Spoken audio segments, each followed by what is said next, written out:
Hello, it is another end of the summer, which has me going back to doing some recordings of readings that I'm thinking about assigning to my classes. So that's what we'll be doing today with this text, The Social Self by George Herbert Mead. Thought it would be good to take a look momentarily at George Herbert Mead's Wikipedia page. One, because look at that boyish grin, but also just to learn a little bit about him. It's good to sort of get a sense of these dates. So, someone born in during the American Civil War, the War of the Slaveholders' Rebellion, as I learned today. It was actually changed in the Dewey Decimal System. So, the idea of it being a war is now uncontroversial. That was called the Civil War. That was one point controversial. So, anyway, he lived in the late 19th century or early 20th century. He's associated with symbolic interactionism. That's sort of why I'm teaching this piece. It's a class about the foundations of communication theory. Symbolic interactionism is one of the schools of thought important to early, what ends up becoming called communication studies. Symbolic interactionism, it's one of these weird things about communication studies that all of the foundations are abandoned. So there aren't any symbolic interactionists today, but they are pervasive. The influence is pervasive through generations that come after them. So very interesting to sort of think back on some of these figures and see whether anything of what they wrote still speaks to us today. And I have a feeling that the piece that we'll read tonight might be one of those pieces. And you can see, I mean, also I like the title, just straightforward, The Social Self. And you might be like, well, I'm not a social person. In that sense, you're like, oh, I'm an introverted, so I don't have a social self. He doesn't mean it like that. He means like every self, the concept of the self, is a social construction. And he doesn't mean that it's a social construction in the sense that it's not real or that it's false, but that who you are isn't something that exists before a social process begins. So that's sort of a weird idea. It's probably less weird today than it was at the time that he wrote it. But it's also, in some sense, he was sort of coming at it through this philosophical angle. And so people who are reading the philosophy at the time, those thoughts, the thoughts of Hegel, we see the word Hegelism here. He's distinguishing it from the concepts or the work of Hegel on the self. But if you read that, that would be extremely weird to you, probably. If you read the work of Hegel, the most famous work where this concept of a self developing through a process is the phenomenology of spirit, and then you go past the self into all of these other things. So it doesn't stop at the moment when the self develops; it keeps going. But George Herbert Mead is a little bit more modest than Hegel, and he's going to stop at the self, I think. But we'll see what he says in this. And as I read these, I usually will stop and give some comments or thoughts on any passages that I feel I'm able to illuminate, or some questions that arise for me during the process, hopefully help you get a better understanding of it. So here we go. The social self. We have a footnote already. Read at the annual meeting of the Western Philosophical Association, March 1913. So what does this mean, read at? It means George Herbert Mead delivered this as a talk. So this was originally a talk, and then it was published. Recognizing that the self cannot appear in consciousness as an I, that it is always an object, that is, a me, I wish to suggest an answer to the question, what is involved in the self being an object? What a start. Not an easy start here. But he's making an assumption. He's like, I'm recognizing this thing that apparently should be obvious to this audience of philosophers that he's reading it to, that you can't appear as an I in consciousness. Well, why is this obvious to philosophers? Okay, we have to sort of think as philosophers for a moment. The whole piece isn't going to be philosophical in this way, but consciousness has to represent something. Okay, this is the philosophical position that I think he's assuming. Consciousness represents something. So when I think of a square, the square is not there. But I'm thinking of the square, relative to my thoughts. There's some kind of process where the square is some other thing. So everything that is represented in thought is an object of thought.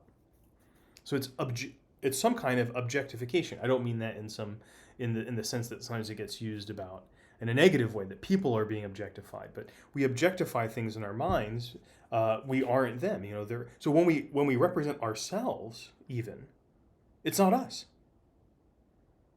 So the I in my mind, he's distinguishing between these two moments. It's not really about the word I versus me. He's using that as a shorthand for this more complicated idea developed in philosophy, that when I represent myself in my thoughts, it's different from me.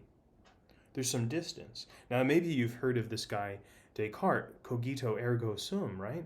I think, therefore I am.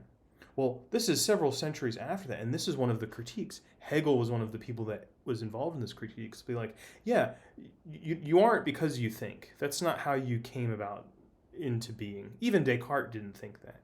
You don't make yourself by thinking yourself, right? That's not what Descartes argues. But Descartes' point was, I can be certain that I exist because I think. And then later on, people like Hegel and other philosophers are like, well, the thing that thinks and the thing that is thought are always different. There's always some distance. What do we make of that distance? And that's what he's setting up here to answer. What is involved in the self being an object? Well, there you go. There's the first sentence. The first answer may be that an object involves a subject. Okay, like a sentence. You know, a sentence has a subject and an object. Okay. Stated in other words, that a me is inconceivable without an I. And he's using this me, this is the grammatical objective form of the first person. Yeah. This is the subjective form in grammar. And to this reply must be made that such an I is a presupposition, but never a presentation of conscious experience. For the moment it is presented, it is passed into the objective case. So that's what I was trying to explain momentarily just before this. Presuming, if you like, that an I observes, but an I that can disclose himself only by ceasing to be the subject for whom the object, me, exists. It is, of course, not the Hegelism of a self that becomes another to himself in which I am interested. He's like, I'm not doing that whole long, complicated process that you all know about. We might not know about it, but that his audience does. Okay, so we don't have to worry about it. He's telling us, don't worry about it. But the nature of the self as revealed by introspection and subject to our factual analysis. So introspection is sort of a technical term. Sometimes we were like, oh, I'm feeling a little introspective. I'm like playing some mood music, or like I did some introspection in order to like figure out whether I really was the asshole. I asked Reddit, but then I introspected about it, and I came up with my feelings about it. Introspection also has this context in the 19th century in psychology and also in philosophy that's influenced by psychology, of a certain process of looking into oneself, not necessarily into my autobiographical self. You know, what did I do today? How do I feel about my relationships, that kind of thing, but into myself as a set of faculties. You know, what can I imagine? So, you know, I might introspect by saying, what is the largest, what geometrical figure can I imagine? Okay, that's not the kind of introspection that we usually engage in, but how many sides can I imagine before my imagination? That tells me something about my imagination. Okay, so introspection is what he means here, is what can we learn simply by sort of testing through thought our own faculties? Okay, it is pretty philosophical, isn't it? This analysis does reveal that in a memory process, an attitude of observing oneself in which both the observer and the observed appear. To be concrete, one remembers asking himself how he could undertake to do this, that, or the other, chiding himself for his shortcomings, or pluming himself upon his achievements. So now it does seem a little bit like that, more of that common introspection, right? That in memory, when we think about ourselves, we're like, I can't believe I did that. I really was the asshole. So there's me judging, and then there's the person I'm thinking about as an object, which is also me, but you know, there's some distance. Thus, in the redintegrated self of the moment past, one finds both a subject and an object, but it is a subject that is now an object of observation and has the same nature as the object self, whom we present as in intercourse with those about us. Now, first of all, let's look up this term, redintegrated. So we'll use Merriam-Webster. Why not? To restore to a former and especially sound state. So the redintegrated self. wonder what he means by that. Of the moment past. One finds both a subject and an object, but is a subject that is now an object of observation. So that moment just before that, I'm like, yes, I'm coming back to that. It's subject and object. I'm kind of doing both at the same time. In quite the same fashion, we remember the questions, admonitions, and approvals addressed to our fellows. But the subject attitude which we instinctively take can be presented only as something experienced, as we can be conscious of our acts only through the sensory processes set up after the act has begun. The contents of the presented subject, who thus become an object in being presented, but which still distinguish him as the subject of the past experience from the me whom he addressed. Wow, these sentences are those images which initiated the conversation and the motor sensations which accompany the expression, plus the organic sensations and the response of the whole system to the activity initiated. In a word, just those contents which go to make up the self which is distinguished from the others whom he addresses. The self appearing as I is the memory image of the self who acted toward himself, and is the same self who acts toward other selves. So, okay, we're not going to go back through every single sentence. Some of that was very hard to understand, I think. But to give a sort of sense of what's going on here, that the I that appears to you, like, in what sense can you ever get a sense of yourself that's not some kind of object? And for him, it has to do with memory. And you're still going to be an object, but you also be subject at the same moment. So you are making we might call a process of identification with that object, maybe is one way to think about it. Like, that's me. That's me in my mind. There's this kind of thing that we do. We say, that's me, the thing that I'm thinking about, as opposed to something else. And that happens very intuitively, so it doesn't come up for us a lot. It would be sort of weird. One way you might think about it is in a dream. If you have dreams that you remember, not everybody does, but if you have dreams that you remember, most people dream with an I involved. You're sort of involved in your dream. It's possible you could have a dream and you just sort of watch. Some stuff's happening and you're not involved. Most people don't. Most people are involved in their dreams. But there's some stuff that's in the dream that is not you. Right? There's some other stuff there. There's this otherness. When you wake up, you're like, it was all a dream. It was just in my head. Well, then wait, where did that difference come from? What was the thing that distinguished the you that was the dream and the part of the dream that was otherness? But it was still you, right? It was your mind. So these are sort of problems that might come up in psychology or philosophy because we're thinking not just about intuitive everyday experience, but how that kind of comes to be. So this is why it's sort of hard to understand, because we don't have great language for these moments of highly reflective ways of relating to oneself in this abstract way. On the other hand, the stuff that goes up to make the me, whom the I addresses and whom he observes, is the experience which is induced by the action of the I. If the I speaks, the me hears. If the I strikes, the me feels the blow. I like the one about the speaking and the hearing. I actually think that's a really important aspect of these two dimensions. A lot of people say, I hate the sound of my own voice. Some people like the sound of their own voice. Maybe they would record a video of themselves talking, okay. But some people like the sound of their own voice, but a lot of people say they don't like the sound of their voice. And there is sort of a difference in how you hear your voice when it's recorded, right? Because we have bone conduction, our bones vibrate in our face, so we hear our voices differently than in a recording. But there's also just the sense that difference of what I'm saying and how I sound is like two different moments. And that feeling of there's some kind of disconnect, almost like, that wasn't quite how I wanted to sound when I said that, or that wasn't quite how I wanted to put that. That's slightly different maybe than just the hearing and the saying, but I didn't want to sound that way. Maybe it gives you a sense of the I and the me, okay. That is, it is only as the individual finds himself acting with reference to himself as he acts towards others that he becomes a subject to himself rather than an object. And only as he is affected by his own social conduct in the manner in which he is affected by that of others that he becomes an object to his own social conduct. Okay, so let's walk this back again. I'm acting with reference to myself as I act towards others. Okay, well, what does that possibly mean? Well, maybe you're doing something because you're like, I want them to think well of me. I want them to think well of me. So I do things for other people with reference to myself. Literally, right? It's a reference back to myself. Or um, I want the people who are around me to really get to know me. Okay, well, I'm acting towards them with respect to myself. But you see how the I goes through a them in order to get back to a me. This is going to be important for Mead's sense of the social self. Okay.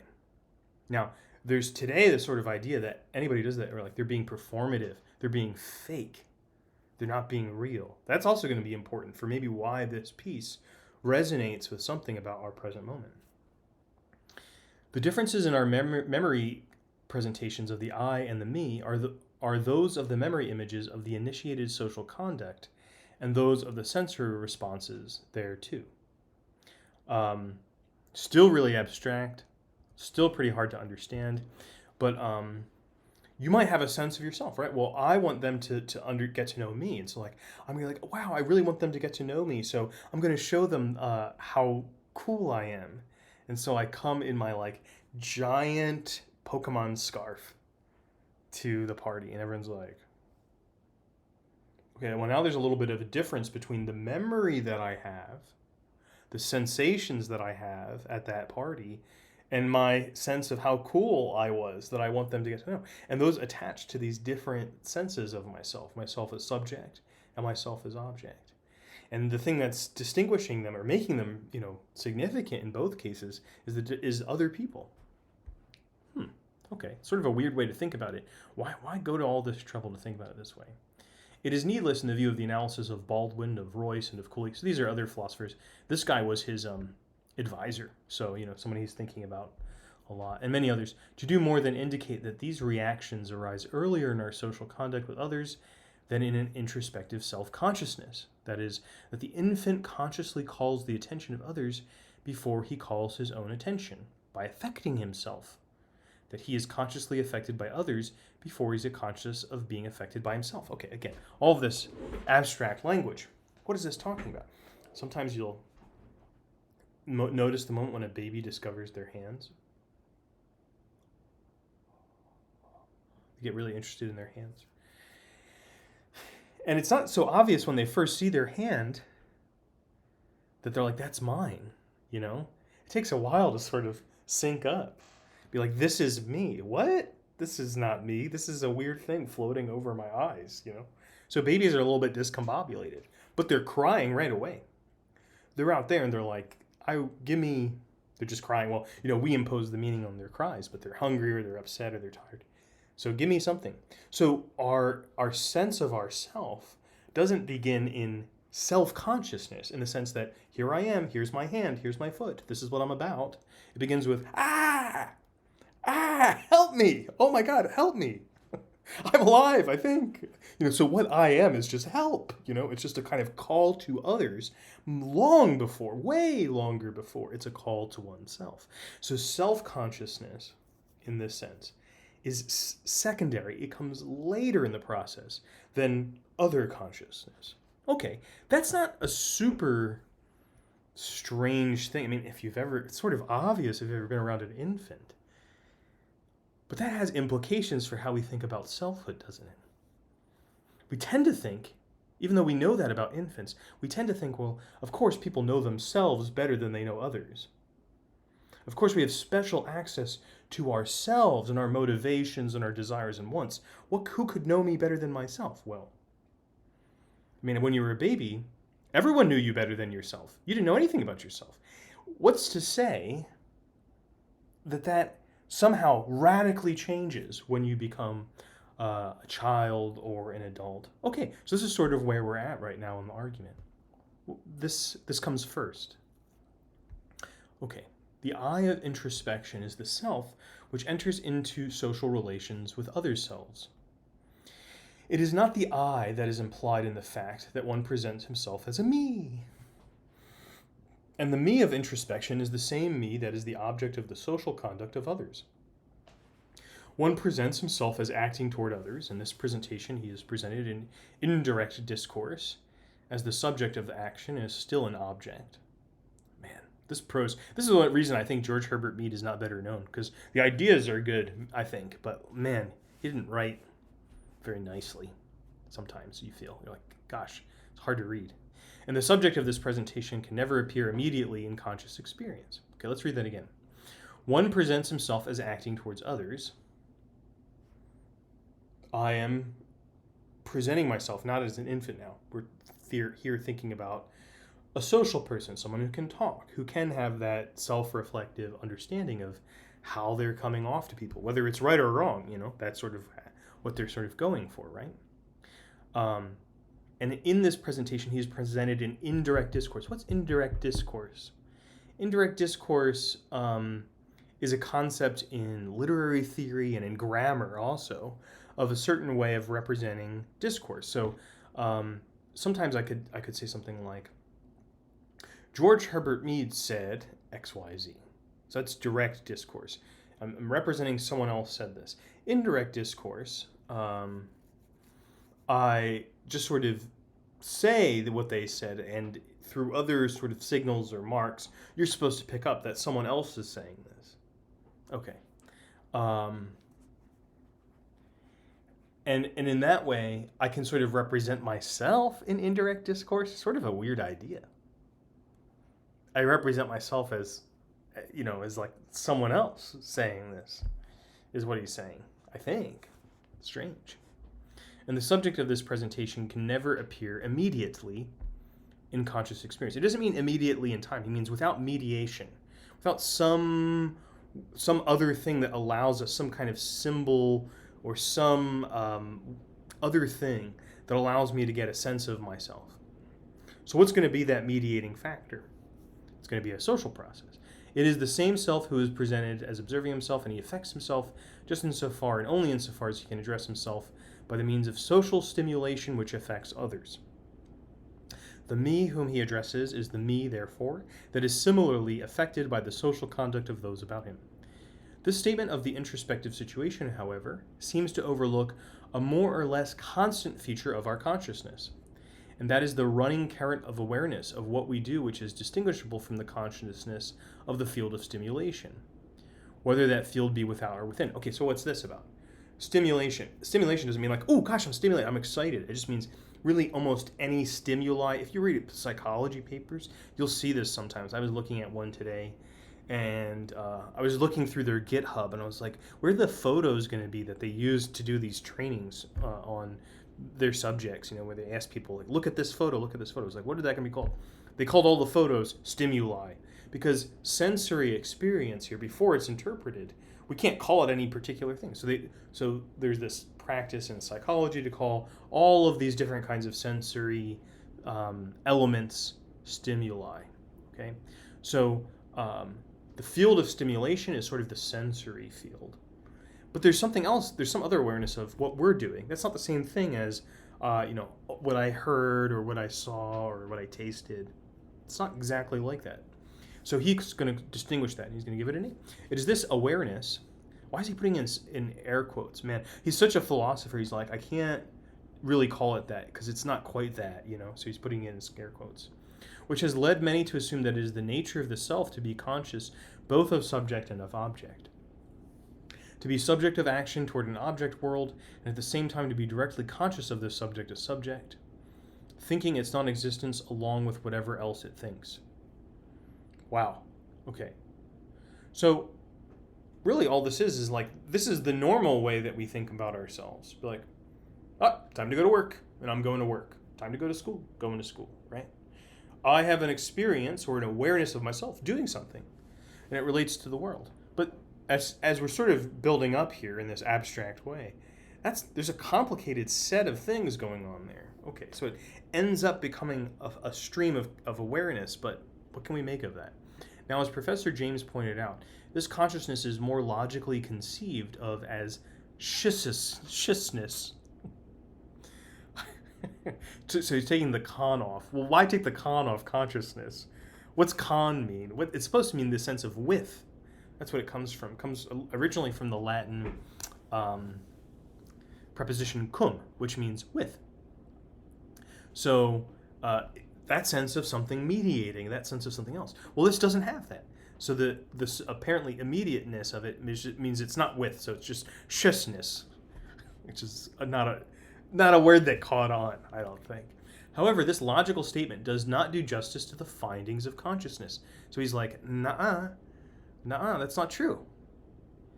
That would be the wrong way to think about it, thinking of it as immediate. It's not immediate.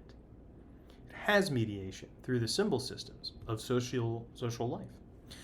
Besides the actual stimulations and responses and the memory images of these, within which lie perforce the organic sensations and responses which make up the me, there accompanies a large part of our conscious experience, indeed all that we call self-conscious, an inner response to what we may be doing, saying, or thinking.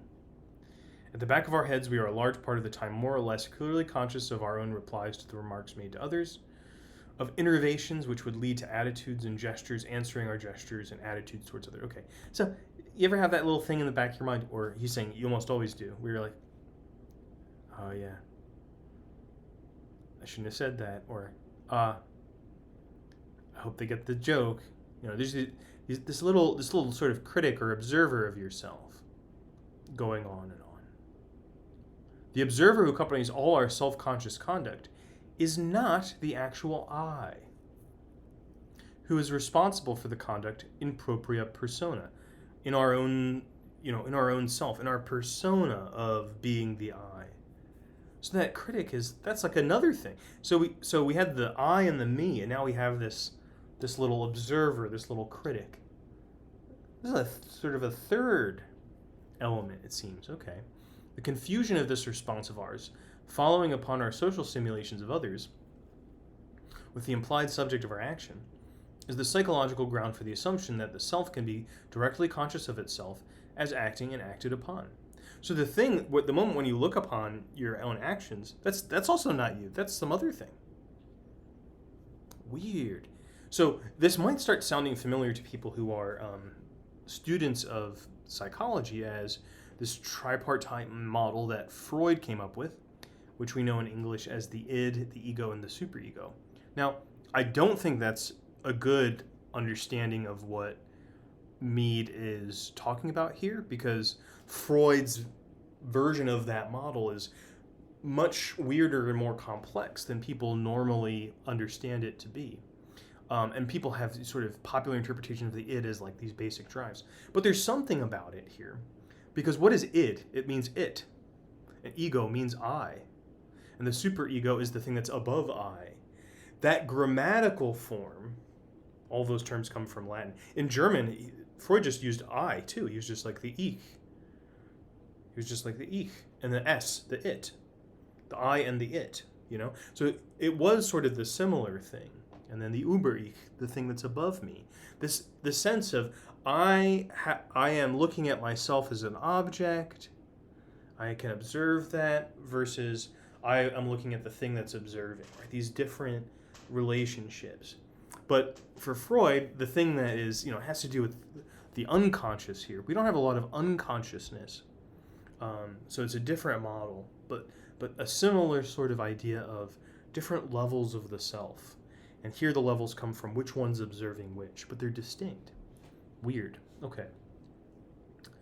The actual situation is this.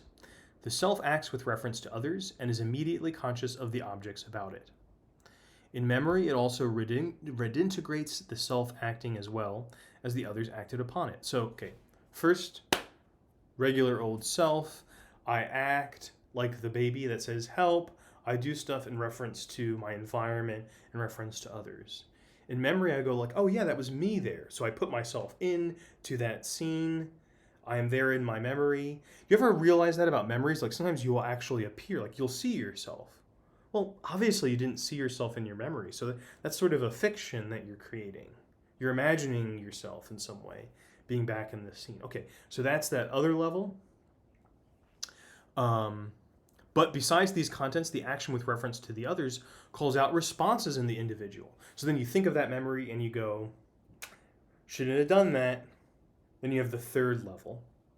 the third level. So these three levels of the self. So he calls that there's this other me, criticizing, approving, and suggesting, and consciously planning, that is the reflective self. So there you go, a tripartite model.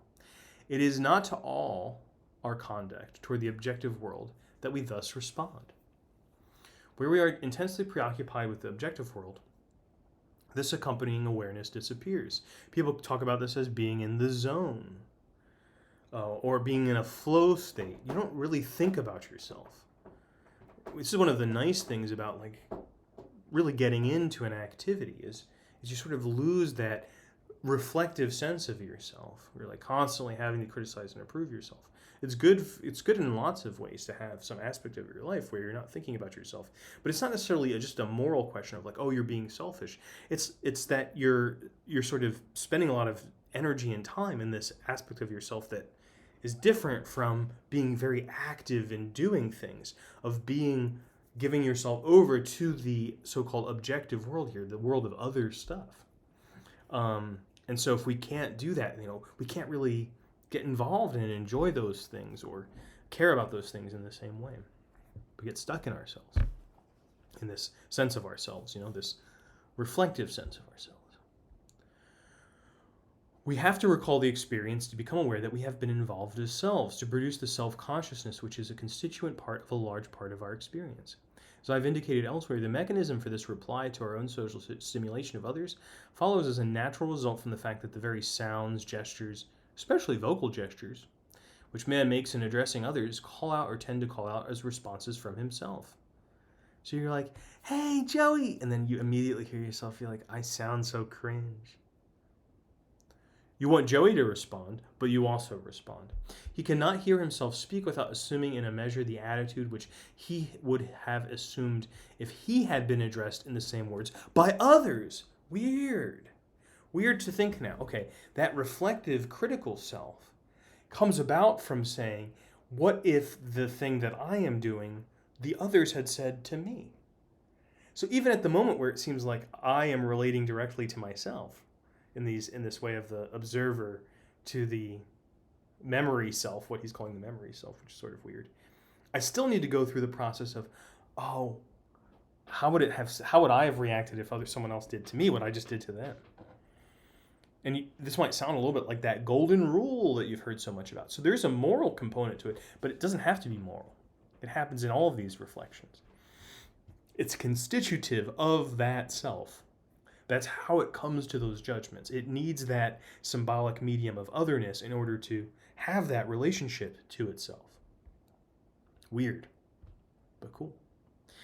The self which consciously stands over against other selves thus becomes an object, an other to himself, through the very fact that he hears himself talk and replies. The mechanism of introspection is therefore given in the social attitude which man necessarily assumes toward himself, and the mechanism of thought, insofar as thought uses symbols which are used in social intercourse, is but an inner conversation. So even the fact that we have these words, be like, oh, well, these are the words I mean. Where did you get the words from? You got them from other people. So there isn't any medium of yourself in yourself that isn't originally social. Wild to think about. Now it is just this combination of the remembered self which acts and exists over against other selves with the inner response to this action, which is essential to the self-conscious ego. The self in the full meaning of the term. Though neither phase of self-consciousness, insofar as it appears as an object of our experience, is a subject. It is also to be noted that this response to the social conduct of the self may be in the role of another. We present his arguments in imagination and do it with intonations and gestures and even perhaps with his facial expression. He's always using he here, and that's just the standard convention for the time of talking about any pronouns. It obviously could be someone who uses she, her pronouns. It doesn't make any difference. That's just the convention here. In this way, we play the roles of all our group. Indeed, it is only insofar as we do this that they may become part of our social environment. To be aware of another self as a self implies that we have played his role or that of another with whose type we identify him for purposes of intercourse.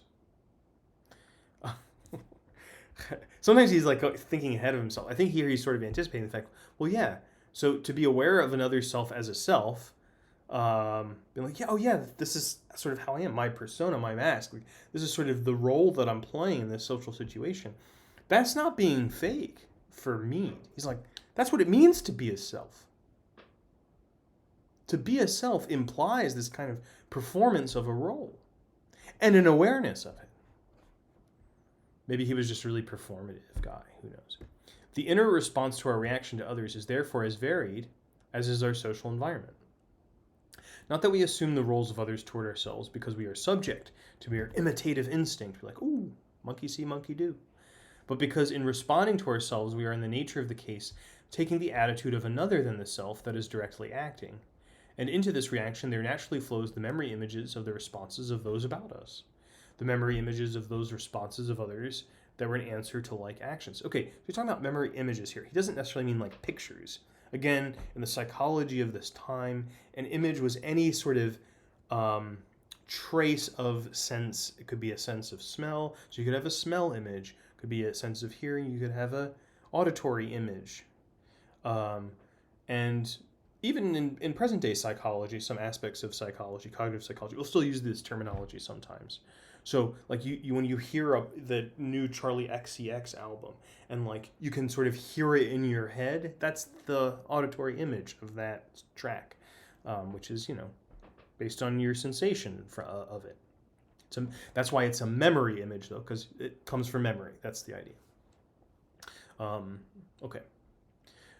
Thus, the child can think about his conduct as good or bad only as he reacts to his own acts and the remembered words of his parents. So, when the child's sort of forming their moral self, their moral consciousness, they're like, Mommy said it was bad when I stole money from her pocketbook. So then they're in another scenario, they're like, but this isn't her pocketbook, this is the corner store. Is it bad to steal here? And so they have to they're thinking over these words as a way of thinking about what people's reactions are, what they mean. As a way, that's like what conscience, notice how similar that is to consciousness. There's a reason. Conscience is made up of this kind of stuff, these little memories of what other people have said. Until this process has been developed into the abstract process of thought, thank God the abstract process comes in like this writing. So abstract. Self-consciousness remains dramatic. It remains dramatic. Now, later, Kenneth Burke, who really likes George Herbert Mead, from what I can tell of his writing, he uses George Herbert Mead's thoughts a lot. I think what Kenneth Burke will sort of say is like, we never leave the dramatic stage. But what is the sense of dramatic? And the self, which is a fusion of the remembered actor and this accompanying chorus, is somewhat loosely organized and very clearly social. So you're like, what? Am I playing the right role? How can I say these lines, You're sort of imagining yourself in a drama. So it doesn't have to mean that you're like, I'm on stage, everyone's looking at me. But more in the sense that you have a role and you have a character and that you're related to other people in some kind of meaningful text. You're not just out there on your own doing your own thing. You couldn't be, because your own thing is already coded to you in a meaning that's come to you socially. So that sense that you have is a mistake.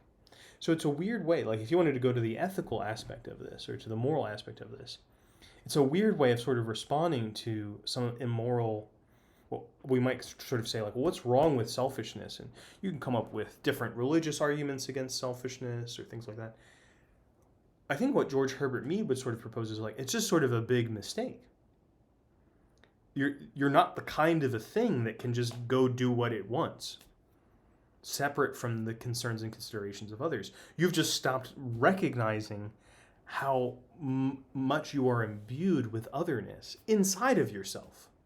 And so actually you don't really know yourself very well. You don't really have a great understanding of what you want, which sounds like the old philosophical argument of Socrates, yeah?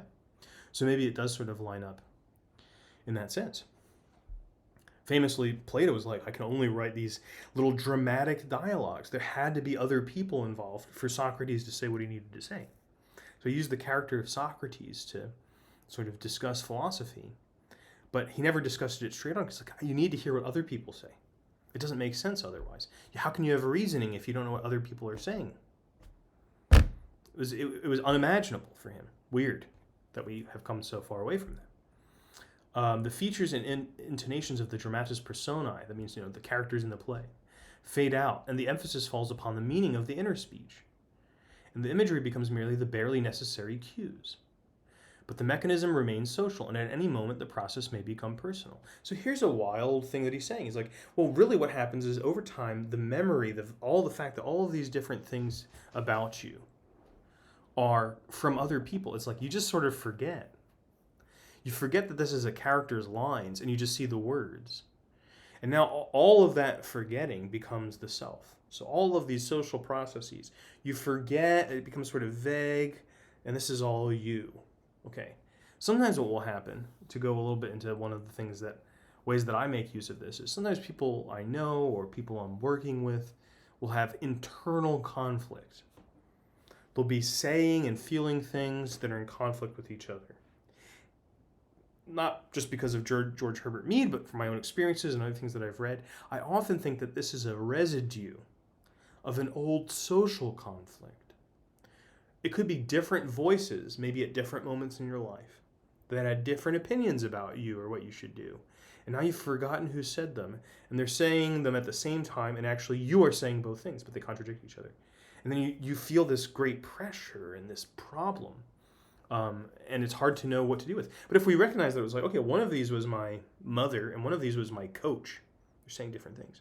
Now it's possible people can contradict themselves too by that very same thing. So of course it could also be the same voice saying a contradictory thing. But it somehow might be easier if we recognize that it came from somewhere else rather than started in us, because then we sort of end up respecting the conflict too much if we think that it is about us. It is our identity. It is our truth. It might not be that. It might not be the truth of you. You might still have to deal with this conflict in some way, but it might have these origins in society. So weirdly, another sort of cool thing that comes out of that is you can look into these inner conflicts and maybe get a little clue about conflicts that are happening in the social world. Okay, that's sort of far out, but that is something I think. It is fair to say that the modern Western world has lately done much of its thinking in the form of the novel.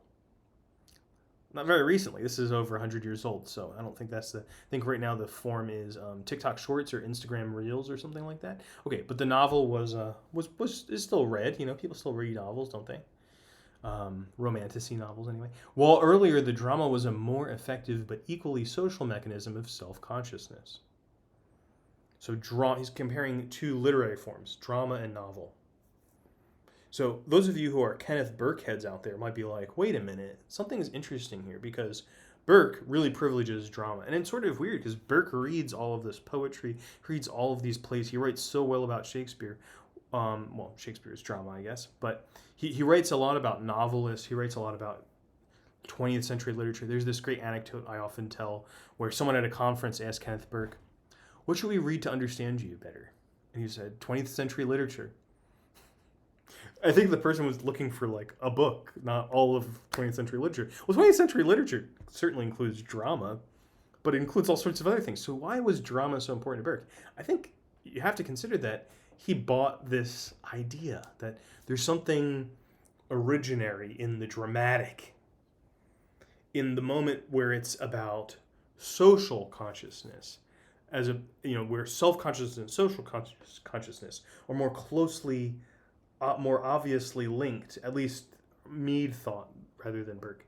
Someone like Bakhtin will come in and be like, no, the novel is filled top to bottom, more so than any other genre, with social consciousness. You just have to know how to hear it. Okay, they're all very well. But anyway, that's just for the Burke heads out there, something to attend to, this distinction between the novel and drama. Why does Burke do dramatism? Maybe he's influenced at this moment by this other thinker in an earlier generation. And in passing, I may refer to that need of filling out the bare spokesman of abstract thought, which even the most abstruse thinker feels in seeking his audience. I wish you would feel a little bit more, George. You're not giving me a lot to work with here. The import of this for religious self-consciousness is obvious. So, obviously, you should understand what he means. I don't know what he means. There is one further implication of this nature of the self of which I call to attention. It is the matter of its reconstruction. I wish especially to refer to it because the point of importance in the psychology of ethics. As a mere organization of habit, the self is not self-conscious. Okay, he's already said that before, but remember what the self here refers to. That's the thing that's acting with respect to others. It is this self which we refer to as character. When, however, an essential problem appears, there is some disintegration in this organization, and different tendencies appear in reflective thought as different voices in conflict with each other. Wow, he must have heard me say that earlier. In a sense, the old self has disintegrated, and out of the moral process, a new self arises. The specific question I wish to ask is whether the new self appears together with the new object or end. There is, of course, a reciprocal relation between the self and its object. The one implies the other, and the interests and evaluations of the self answer exactly to the content and values of the object. On the other hand, the consciousness of the new object, its values and meanings, seems to come earlier to consciousness than the new self that answers to the new object.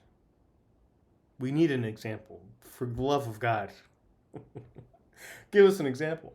So I think here comes what will have to suffice as an example. It's a very thin one, but the man who has come to realize a new human value is more immediately aware of the new object in his conduct than of himself and his manner of reaction to it. Okay, so what would be a new human value? It's a new human value. At the time of this was being written, you might not have a lot of vivid memories of 1913. Even in terms of history, like what 1913, what's going on then? It sort of just feels old-timey. People are talking and singing like this. It's that kind of a time, maybe you remember. But from the point of view of people living through it, this was a time of radical change. Radical change. One of these changes, which was truly a global change, came through what people called the war to end all wars. Unfortunately, didn't go that way. But we call it World War I, at least in this country. World War I. A world war of mass, and I know people will be like, well, there's these other wars that could be counted as world wars, but also where the technological means of this war radically changed people's sense of not just what war was, but what society was. Like, society can create technical ways to kill people with gas, and we're just sort of numbers, like we're becoming cannon fodder. If you read any of World War I literature, there's often this almost philosophical bent to it, even though it's talking about some really horrible stuff. It becomes existential because it's like, what's the purpose of any of this? Why are we marching? What is this about? It's really hard. You might remember from school, like, what is World War I about? You're sort of confused. You don't know. Same thing with the people who were fighting in it. They were like, what's going on? Weird. So that's changing. Communication technologies are changing. You're around the time of the invention of these amazing sound recordings. So the phonograph, I can take my voice and put it into material, and someone else, at any other place in the world, at any other time in the future, I guess, can play it back and hear what I said. So I could ship my voice in the mail. So anyway, there are these radical technical, moral, political changes that are happening in the world. So what might be a new value that comes at this time? There might be the value of, I love the machinery. This is the manifesto of the futurists, who later became part of the fascist movement in Italy. Not all of them, I don't think, but most of them. People like Marinetti. And they were interested in speed. They're just like, we like things that go fast. And you might be like, that's ridiculous. But don't a lot of people like things that go fast? That wasn't necessarily a value on the scene. So now that all these new experiences have accumulated into a new value, the value of speed, we think about that a lot. We're sort of attuned to that. So we're more attuned to that than the things that led into that creation of a new value, potentially. Okay.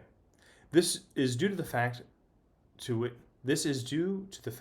which reference has already been made, that direct attention goes first to the object. When the self becomes an object, it appears in memory, and the attitude which it implies has already been taken. In fact, to distract attention from the object to the self implies just the lack of objectivity which we criticize not only in the moral agent, but in the scientist. So we tend to have this thing of like, well, people are so selfish. People love to think about themselves. Mead means here, in a very literal way, our attention cannot immediately go to ourselves. It has to immediately go to ourselves through an object.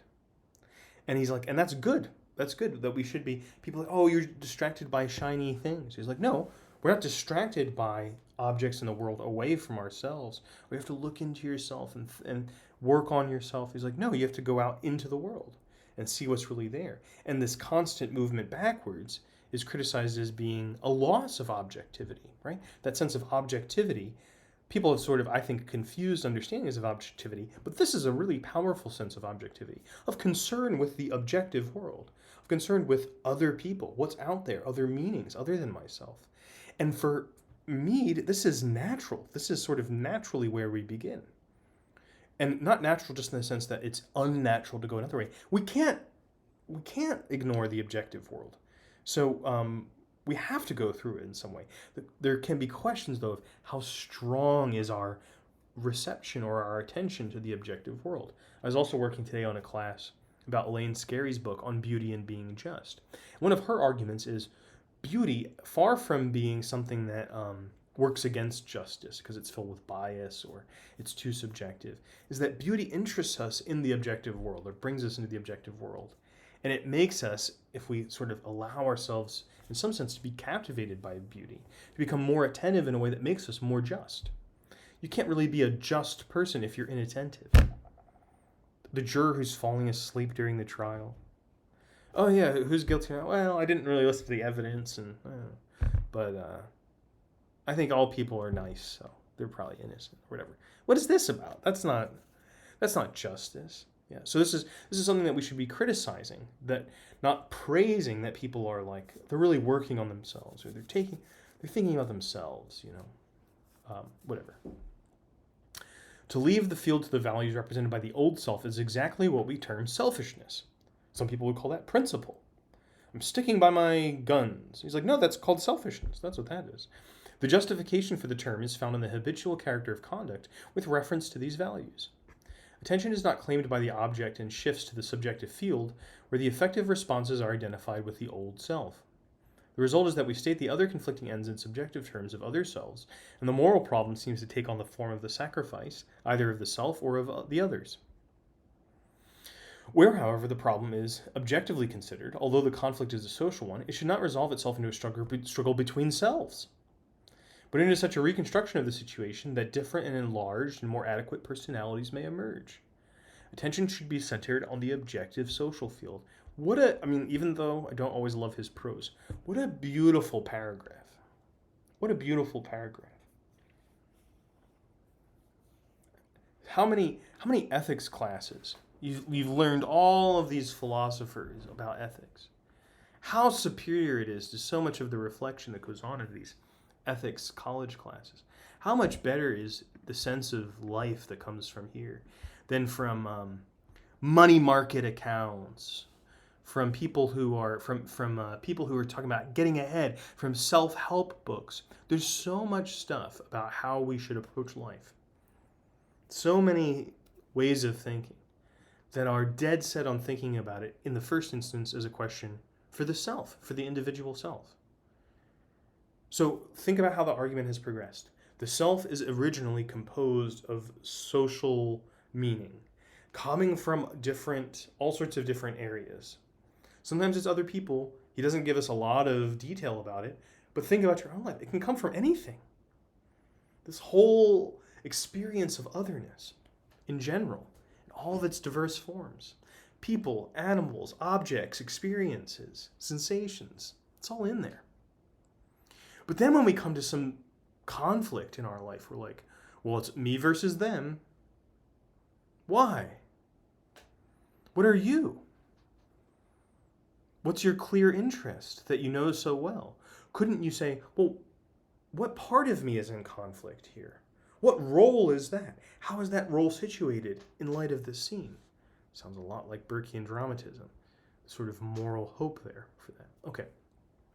In the reflective analysis, the old self should enter upon the same terms with the selves whose roles are assumed, and the test of the reconstruction is found in the fact that all the personal interests are adequately recognized in a new social situation. The new self that answers to this new situation can appear in consciousness only after this new situation has been realized and accepted. The new self cannot enter into the field as the determining factor because he is consciously present only after the new end has been formulated and accepted. So he's saying a number of things here that are sort of interesting and weird. One is that a lot of times people are like, well, you're just being fake. That's not how you normally are. Well, good. Maybe that person's developing. And oh, well, you're just performing, you're faking. Well, you're maybe performing, but why is that faking? What's the difference between acting on a stage and acting in life? A lot of the things are the same. I have to often use some words, and I have to maybe even write my own script. I have to be thoughtful about what the words are going to be, how they might communicate to other people about my motive, how it might show my awareness of their motives, how we might coordinate action to work together or to at least not have conflict. All these things are related to the dramatic situation. So performing a better role, having to be like, maybe I need to create a new character in order to deal with the situation, is an ethical response, not an unethical response. It's literally ethical in the sense that ethos means the creation of a persona. So the ethical response is the one where I'm using ethical means. That doesn't mean that some things that are good as opposed to things that are bad. I'm using the techniques of ethos. Ethopoeia is what the Greeks called it. Making of an ethos, a creation of a mask. So really, really unique way of thinking about ethical life. One that I think can be very, very helpful to us because we get stuck in old ideas. The old self may enter only as an element over and against the other personal interests involved. If he is the dominant factor, it must be in defiance of the other selves whose interests are at stake. As the old self, he is defined by his conflict with the others that assert themselves in his reflective analysis. You might think about this. What could we give as an example for this? It's hard to think about without examples. Maybe you know someone who converted to a religion, or someone who got saved. They were like, I found salvation. And they present themselves as a new self. Well, this is always a more ethical self, right? You don't get saved and then become worse. And oftentimes, especially in the Christian tradition, the recognition of salvation is just the recognition that the old self was flawed. You might still have those flaws, but at least you recognize it, right? At least you know that you need some outside force that can redeem you, some meaning from outside of you that is significant for your existence. That's what sort of constitutes it as valuable and meaningful, is the value that another gives it. Maybe in this case, it's the value that God gives it. But it could be any other value, right? This is the sense of being saved, of being transformed by otherness. So salvation doesn't have to happen in a temporal sense, really. Okay, things are going so bad, it's a lost cause, nothing to do about it. It can happen in a symbolic order, where we redeem the past by giving it a significance that it didn't already have. It didn't have self-consciousness of that significance. Anyway, that's a hopeful way of thinking about it, about what we're up to in this life, but also in this reading. Solution is reached by the construction of a new world harmonizing the conflicting interests into which enters the new self. The process is in its logic identical with the abandonment of the old theory which the scientist has identified himself, his refusal to grant this old attitude any further weight than may be given to the other conflicting observations and hypotheses. Only when a successful hypothesis, which overcomes the conflicts, has been formulated and accepted, may the scientist again identify himself with this hypothesis as his own and maintain it contra mundum, against the world, me against everybody. I don't think this part is maybe as significant for us to go through because we're not maybe all identifying as scientists. But you can imagine in terms of knowledge, as opposed to just like the merely sort of moral or ethical consideration, of saying, like, no, I believe this against everyone. To say that should be a weighty thing. And so the sort of heroic image of the scientist often was, there's this great play by Henrik Ibsen, An Enemy of the People, in which a guy for a moral cause, because of this water being poisoned and he kind of knows about it, he's unwilling to give in to everyone around him who's saying that he's lying or he's mad or whatever, they're telling me he's wrong. That is a kind of moral consideration. But the reason it's heroic is that we shouldn't stand up against other people and defy all of them unless we have very strong evidence, very strong conviction. Because that is a grave thing to do, to stand up against other people. So we get it wrong sometimes, the idea that being heroic is just standing up, is just the moment of standing up. No, it's why you're standing up against everyone else. Shows that you're willing to take a great personal risk in doing that. But also to sort of violate, I think, a very basic sense that we have, that our world is shared. And so when we say that something is true that no one else believes, we are really attempting to change the world, change how other people think about the world. If we just said, well, I think it's true, and you think whatever you think, go screw yourself. That's not heroic. That's not heroic at all. So this is a moment where profound powers of persuasion are called for to take on this heroic act, not to just to realize something that no one else believes and say, whatever. I know the secret of life, or I know the secret of nature, or whatever it's going to be, just for myself. Like Faust. Maybe you know this character from German theater. Faust is sort of a character who trades in the world for knowledge. He sort of betrays otherness in order to just pursue his own solo sense of knowledge. And it's a very weird play because it deals with these big grand themes and it goes all over the place. But that might be sort of one of the reasons why it still has resonance for a lot of people who, especially German people, but still has resonance for a lot of people, this play Faust, because it deals with this question that comes up in our lives about the value of knowledge. Can it be valuable just for me? Just for me to know alone? The fundamental difference between the scientific and moral solution of a problem lies in the fact that the moral problem deals with the concrete personal interests, in which the whole self is reconstructed in its relation to the other selves, whose relations are essential to its personality. The growth of the self arises out of this partial disintegration, the appearance of the different interests in the form of reflection, the reconstruction of the social world, and the consequent appearance of the new self that answers the new object. Mic drop. Okay, maybe not exactly a mic drop.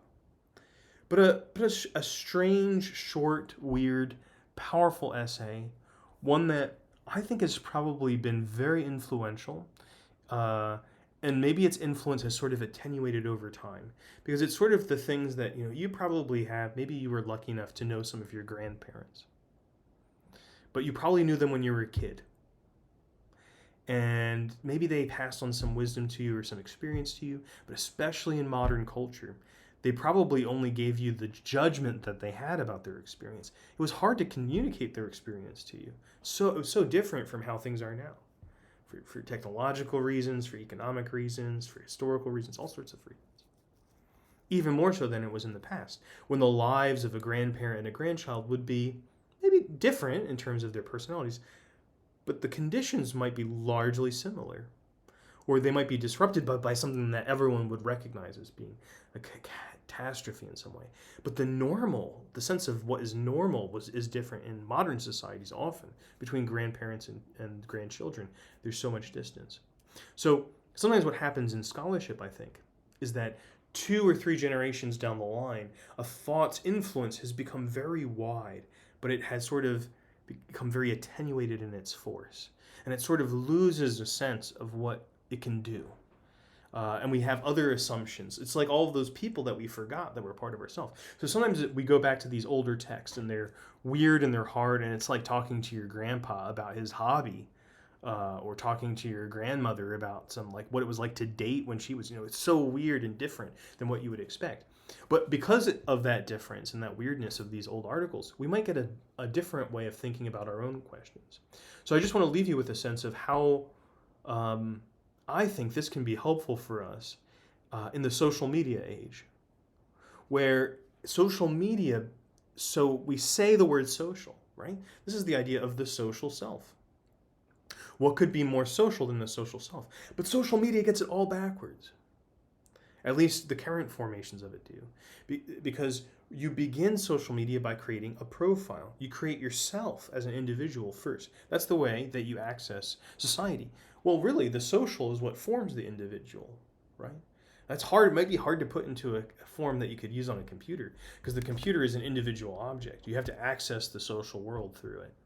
So the computer, maybe partly through its technological limitations, but also because these corporations have their own social motivations. They want to capture value and profit. And one of the ways they can do that is say, you create a profile, we're going to get understandings about you that you don't have. Because what's really true about you is how you interact with other things and other people. So this creates data. We have all sorts of data on you. These are the kinds of things that how long do you look at stuff? So that can be tracked. You probably don't have a great sense of it. I was talking to a friend the other day. He's like, I put on these productivity apps. I said, only 90 minutes. He said, I was surprised that I was kicked off so early in the day. His own sense of himself wasn't that he was spending that much time on social media. Well, that's one datum point. Maybe it's a few, but it's a pretty simple point about him. Think of all the stuff that he looked at on social media. That's all data about him that he himself doesn't know. So one weird thing that social media does is that observer of the self. We get this sort of fourth observer, the platform, and has all this data about you and understands you in a certain way. And that's what's valuable. It can sell that to marketers. It can sell that to governments. It can use that information as real, objective social reality. It can transform how you feel about things. Facebook did this big experiment, try to change how people feel based on the algorithm of what they would likely to see. Happy content, sad content, outrageous content, these kinds of things. So this form of knowledge now becomes private, can be used to extract value from you. So that's vision of society is one where all of your individual creation, the creative part of you of how you interact with things, is used to exploit you and to create new interactions with people that are maybe not in your interest. So this is not very good, but it also affects how we think about ourselves. We're constantly in the mode on social media of being critical of ourselves because we're not seeing a huge amount of information about other people, not nearly as much as the social media companies do. What we're seeing are these little moments where they respond to us. So you say one thing and then you wait for the response. How many likes do I get? How many retweets do I get? And this data that you get, this objective, so-called objective information that you get, makes you reflect on yourself. So it puts you as constantly into the position of being a reflective self. Okay, hopefully this sounds a little bit familiar, but doesn't it sort of change it to use this vocabulary a little bit? Well, that reflective self, that position to constantly be in that, is not yourself. You're not yourself on social media. When you're yourself, according to George Herbert Mead, you're involved in other stuff. You're doing stuff. You're out. You're having a good time. Have you ever heard someone say, oh, I had so much fun this weekend. You know what? I thought about myself. I sat and I just thought about myself. It was great. Maybe you know, I went to a Vipassana yoga retreat or something like this. And I had a very reflective and meditative experience. But, you know, if someone meditates a lot and they really have a real practice of meditation, they're not thinking about themselves. It's not, they're not making themselves an object of their thought. They're trying to usually move beyond that or get rid of that. Find something else that's also inside of them. So we can use meditation. This isn't talking about being against meditation or introspection in that respect, but a much more powerful use of that kind of work. We look inside ourselves to see the echoes and the residues of the world that we've been part of. And so we can uncover new meanings, new interpretations of it. And that's, again, not about the self. So there's this whole world of otherness, otherness of other people and animals and things. And we get cat videos and we get thought, hot takes.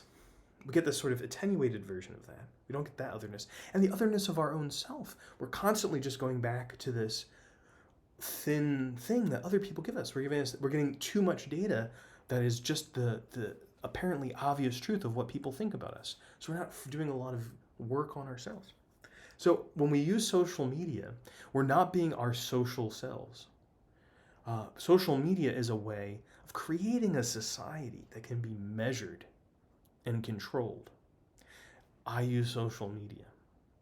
I'm not making necessarily a moral point here about social media use, but really trying to draw out, okay, George Herbert Mead lived in a time before social media.